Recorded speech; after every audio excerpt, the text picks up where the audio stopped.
saya tawarkan, mau belajar tak sama saya? Saya bilang, saya bakal jelasin untuk pelajaran yang saya bisa. Terus kalau misalnya untuk pelajaran yang saya tidak bisa, ya kamu ajarin saya. This is EduTalk, educative and inspirative. Salam bahagia buat kita semua. Pada hari ini kita kedatangan tamu istimewa lagi, Richie Jonathan. Halo Richie, apa kabar? Halo Pak, baik. Tambah ganteng ya, lama tak jumpa. Baik Richie, hari ini kita mau kenal Richie lebih dalam.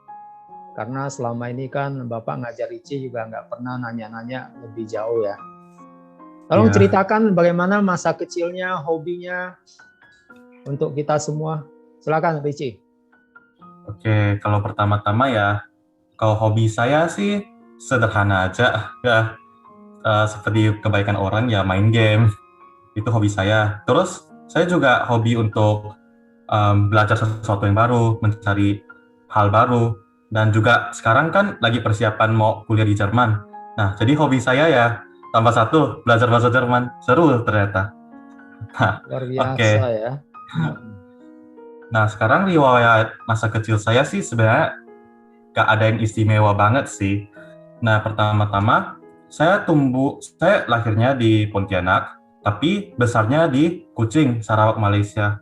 Oh. Nah, jadi dari umur saya 3 tahun sampai kelas 5 SD, saya tuh menetap di Kuching.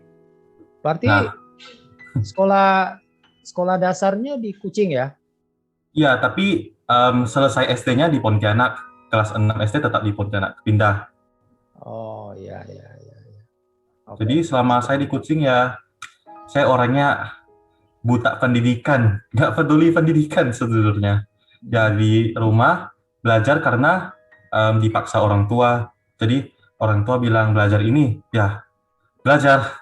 Tapi kayak ada paksaan lah. Jadi menerima ilmu secara tidak ikhlas.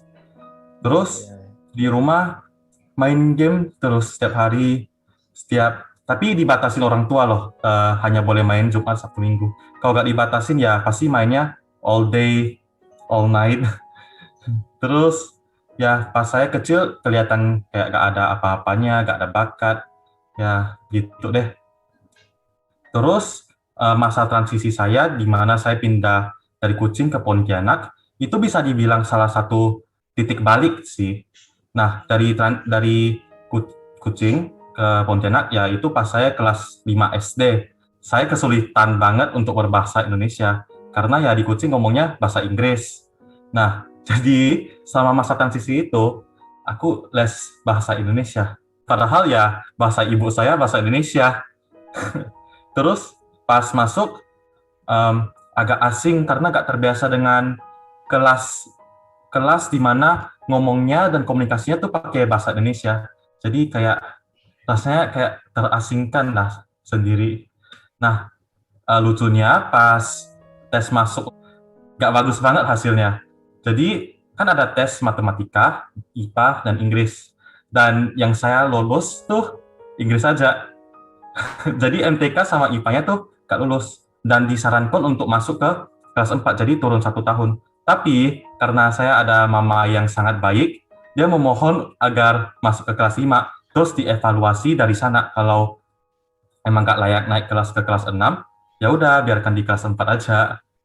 Nah, terus selama saya SD, saya juga les sama teman mama saya, yaitu Bu Foni. Nah, karena Bu Foni ini, saya jadi ngerti bahwa matematika itu ya bisa dibilang mudah dan masuk akal banget lah. Jadi itu dia ajarinnya secara konsep, bukan biasa diajarin di sekolah kayak hafalin rumus ini, nanti kerjain soal ini. Tapi Bu Foni ngajarin sesuatu dengan konsep, jadi mudah dimengerti dan mudah diaplikasikan ke soal apa aja gitu. Terus ya SMP-nya saya pindah ke Bina Mulia. Nah, di sana ketemu dengan banyak kawan-kawan yang sampai sekarang masih berkawan baik kayak Michael, Leon, Wido, dan lainnya.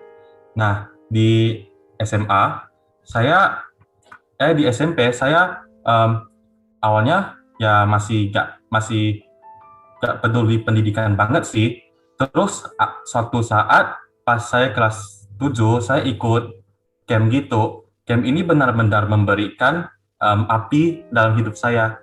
Jadi menyumbangkan memberikan saya motivasi untuk belajar. Jadi saya memiliki tujuan untuk belajar untuk sesuatu. Nah, jadi semenjak saya ke SMP, saya selalu juara karena ya ada motivasi itu. Tapi pas saya kelas 9 ada sedikit penurunan karena ya saya mulai kehilangan motivasi itu dan malah menyibukkan diri dan melarikan diri ke gereja.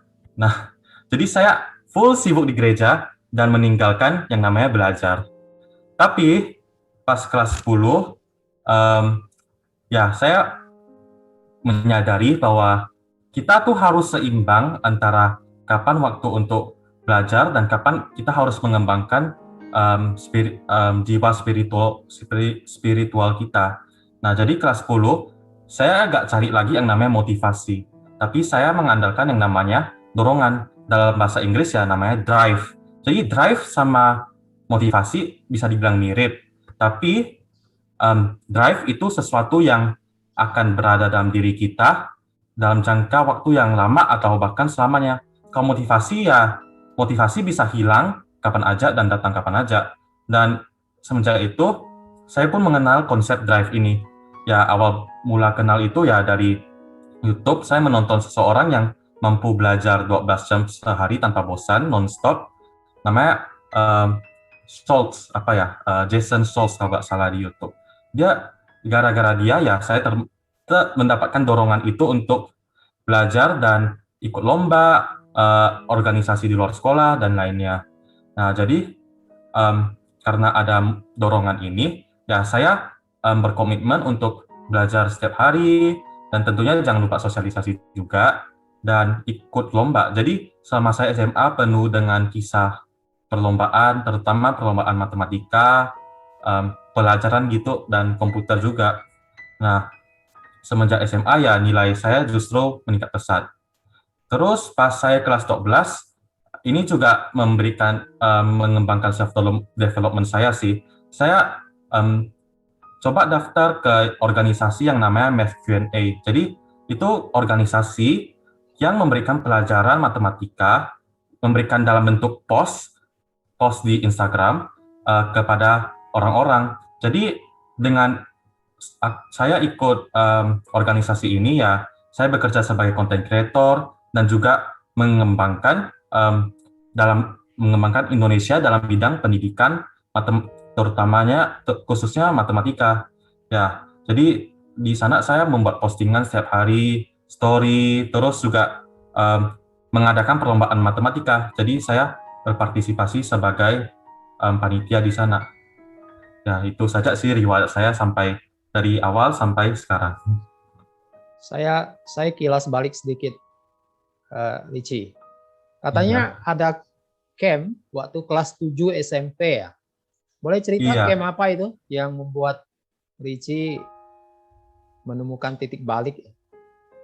Nah, itu adalah camp yang namanya Camp Future Leader. Kayaknya sekarang masih ada sih, tapi dulu saya gelombang pertama, angkatan pertama yang ikut. Saya ingat dulu ada kakak kelas saya juga ada ikut, Julia Goyovi, dan itu benar-benar camp yang sangat memotivasikan saya lah. Kita camp di dekat sih campnya di RCC. Nah, pokok di sana ya kita diajarin untuk mendapatkan suatu tujuan ya, goal kita. Mereka mengajarkan kita bahwa kita hidup di dunia ini untuk mencapai ya suatu goal, tujuan. Dan juga karena camp itu ya saya mendapatkan tujuan atau menemukan tujuan saya untuk belajar gitu. Oke. Jadi kenal Michael waktu kelas 7 ya di Mulia ya.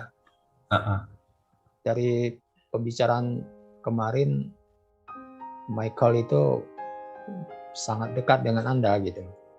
Dan Richie lah yang menjadi teman baik yang membuat dia menemukan dirinya kembali gitu. Itu gunanya teman luar biasa ya. Apa yang sebenarnya mendorong Richie mau membagikan ilmu?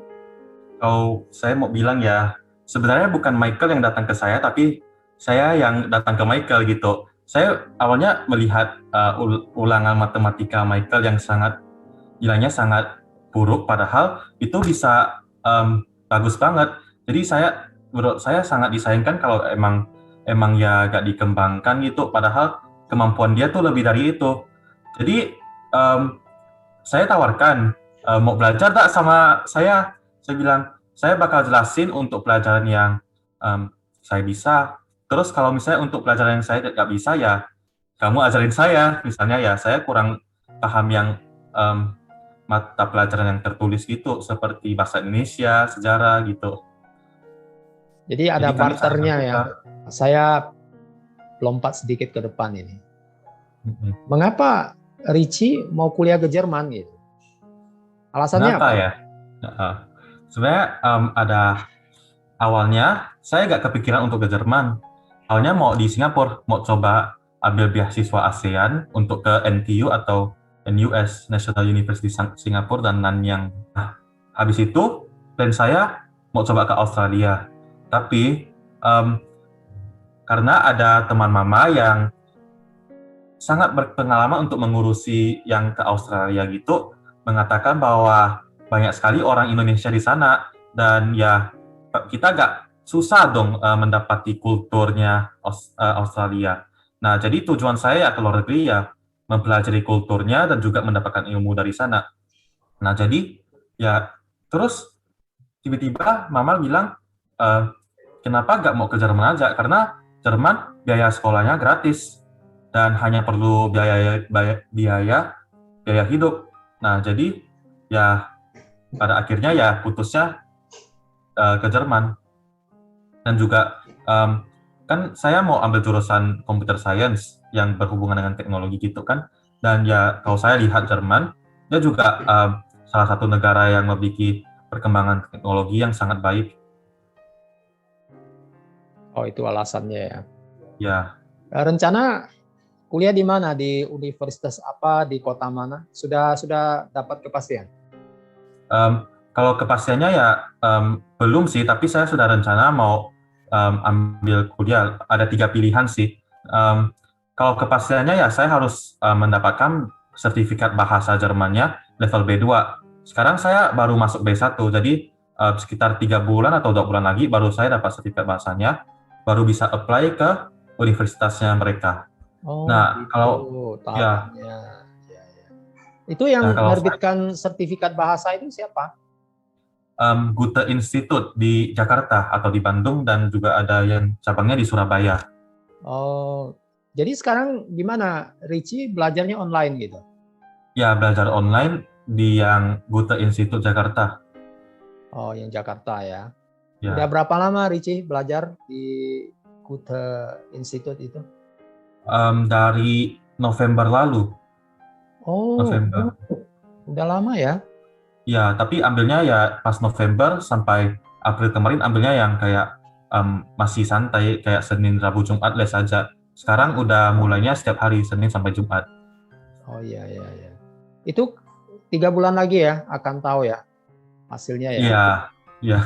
Oh, harus dapat sertifikat B2 baru bisa lamar universitas di Jerman ya? Iya. Oke, sip. Bapak doakan semuanya lancar dah. Ya, Richie kan sangat pintar ya, pasti bisa. Ada kendala apa Richie selama ini belajar bahasa Jerman di Goethe Institute itu? Kalau kendala ya tentunya dalam conversation sih, dalam berbicara sih. Jadi ya di kelas sih ada berbicara, tapi itu nggak selalu. Jadi solusi saya dalam meningkatkan kemampuan berbicara saya cari teman di sana. Jadi kami udah janjian setiap minggu kita bakal ngomongin apa aja, kayak topik apa aja. Jadi ngomongin dalam bahasa Jerman tapi Jadi berapa tahun kira-kira rencana kuliahnya, Ricci? hmm, Computer Science. em, durasi kuliahnya ya. Iya. Nah, nanti saya sekitar Januari baru berangkat ke Jermannya. Nah, sebelum masuk kuliahnya, kita harus 1 tahun yang namanya student college, yaitu kayak persiapan, karena ijazah SMA tuh nggak setara dengan ijazah abitur high schoolnya mereka. Jadi, dengan kita ikut student college, dan nanti setelah student college kita ikut yang namanya Versteleprüfung, yang berarti kayak ujian akhir, kayak SBMPTN di Indonesia lah. Nanti dengan nilai itu, kita bisa daftar ke universitasnya. Jadi, universitasnya, kalau program saya, berlangsungnya selama 3 tahun. Jadi, totalnya 4 tahun ditambah student college. Oh gitu. Di mana nanti rencana? Stuttgart, Berlin? Nah, kalau saya ada 3 pilihan univ, kemarin saya lihat, yang pertama di München, di Technische Universität München, itu di München ya, di Bayern. Terus yang kedua, rencana mau di Aachen, RWTH Aachen. Kalau dulu itu, kalau nggak salah ya, sekolahnya B.J. Habibie. Terus yang ketiga maunya di Berlin, Technische Universität Berlin. Oke, luar biasa. Nanti rencana gimana? S2, S3 lanjut lagi atau gimana? Kalau itu harus dipertimbangkan dulu ya. Mungkin setelah S1, mungkin mau 2 atau 3 tahun kerja dulu, mendapatkan pengalaman kerja. Terus kalau berkesempatan untuk mendapatkan beasiswa atau apa, saya mau coba kuliah di Zurich, Switzerland, di ETH Zurich. Kalaupun dapat kesempatan, kalau enggak ya mungkin tetap di Jerman. Ricci nanti apa ini tujuan akhirnya ini? Menjadi akademisi, dosen, jadi profesor, atau jadi praktisi? Praktisi bisa di eksekutif perusahaan-perusahaan internasional, MNC ya, multinational corporation, atau mau usaha sendiri, kayak Jack Ma gitu. Kalau ya awal-awal, saya mau bekerja sebagai software engineer atau enggak data scientist. Terus selagi saya bekerja sebagai itu, saya juga ingin menjadi seorang investor sih, investor saham, Bitcoin dan lainnya. Terus kalau tujuan akhir belum dapat dibilang ya, tapi untuk dalam mengajari sih, menurut saya belum begitu cocok dalam menjadi kayak dosen atau apa gitu sih. Oh, oke. Lebih ke arah pebisnis ya. Iya. Dan investor. Ya, baguslah Ricci. Terus ada rencana kembali ke Indonesia setelah selesai pendidikan di Jerman? Kalau kembali, tapi bukan untuk bekerja sih saya maunya. Bekerja ya saya tetap di sana menggali pengalaman, banyak pengalaman. Lalu nanti suatu saat pasti saya akan menetap di Indonesia, kembali ke tanah air. Ya, bangun Indonesia Ricci. Ya. Boleh belajar kemanapun, bisnis dimanapun, tapi harus pulang ke Indonesia. Ya, kembali ke tanah air. Ya, karena Indonesia tuh tanah tumpah darah kita. Ya. Terakhir Ricci, saya mau tahu apa visi Ricci buat Indonesia di 2045 ya, 100 tahun kemerdekaan kita. Silakan ceritakan visi Ricci. Oke. Kalau visi saya untuk Indonesia Emas 2045 ya, kemarin saya ada baca di tes PISA atau PISA yang di tes ke remaja 15 tahun, mengatakan bahwa literasi membaca dan numerasi murid-murid Indonesia ya ada di posisi level 1 dari 5 level. Dan itu tergolong sangat rendah. Dan ya pertama-tama ya visi saya ingin bagaimanapun caranya meningkatkan literasi membaca dan terutama lah kemampuan numerasi murid-muridnya. Dari hal kecil yang dapat saya lakukan sekarang ya, saya sudah mulai melakukan ini sih, yaitu membuat postingan di Instagram tentang matematika, ya bisa lah meningkatkan kemampuan numerasi dan minat siswa ke ranah matematika. Terus ya yang kedua ya saya mau bilang bahwa sebenarnya Indonesia ya sangat berpotensi, tapi tidak dapat memanfaatkan potensinya tersebut. Ya buktinya ya dari sumber alam yang kaya kita sering terjadi eksploitasi. Terus ya pesan saya semoga Indonesia bisa manfaatkan segala potensinya. Terus ya dalam bidang pendidikan, Indonesia sebenarnya kaya akan murid-murid yang sangat berprestasi hingga internasional. Bahkan kemarin saya sempat baca di Quora dari penulis yang bernama Fazrul mengatakan bahwa prestasi murid Indonesia tidak terbantang sendiri oleh negaranya. Nah, jadinya orang-orang berprestasi dan berkemampuan ini diambil oleh negara lain, dimanfaatkan kemampuan dan dikembangkan oleh negara lain. Nah, makanya saya ingin suatu saat nanti Indonesia tuh lebih memandang murid-murid yang hebat dan spesial ini dan memberikan kehormatan yang lebih besar. Luar Itu sih. biasa, Richie. Nanti boleh kasih Bapak itu Instagramnya supaya Bapak bisa cantumkan di deskripsi YouTube kita ya. Dan mereka yang kayak Michael gitu, yang mengalami kesulitan belajar matematika, akhirnya bisa jadi hebat. Bisa belajar dari Richie gitu. Dari postingan-postingan Instagram itu.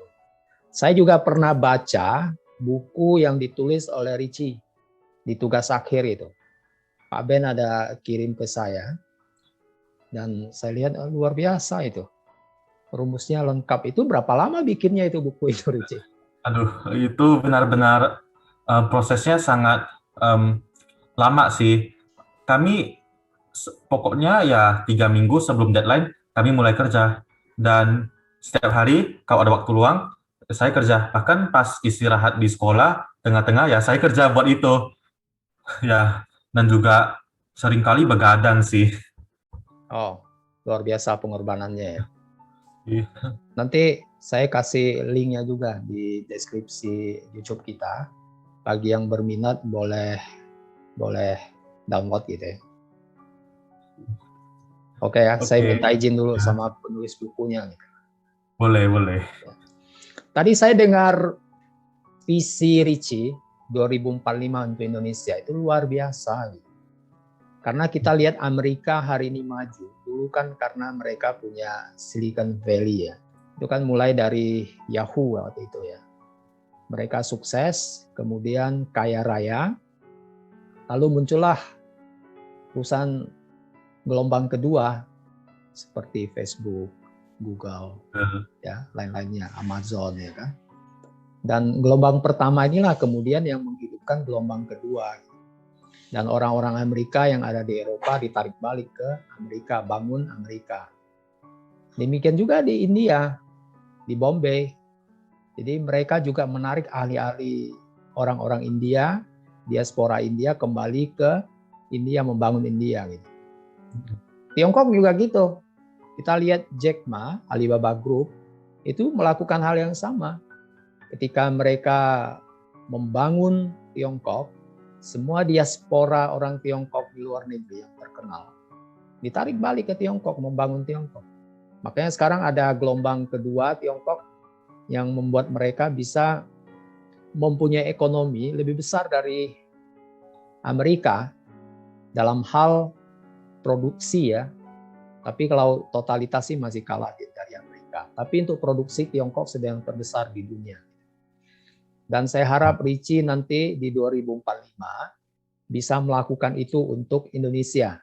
Dan saya lihat sudah ada merger antara Tokopedia dengan Gojek. Ini kabar yang bagus ya buat Indonesia ya.